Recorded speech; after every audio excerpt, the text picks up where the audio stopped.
Bacaan dari surat pertama Rasul Paulus kepada Timotius. Saudara terkasih, di hadapan Allah yang menghidupkan segala sesuatu dan di hadapan Yesus Kristus yang memberi kesaksian yang benar di hadapan Pontius Pilatus, aku memperingatkan engkau.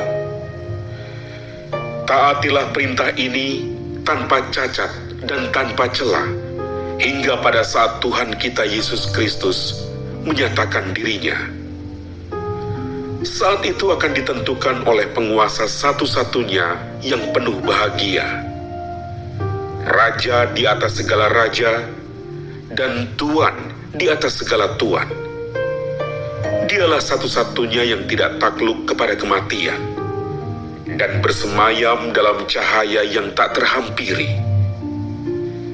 Tak seorang pun pernah melihat dia, dan tak seorang manusia pun dapat melihat dia. Bagi dialah hormat dan kuasa yang kekal.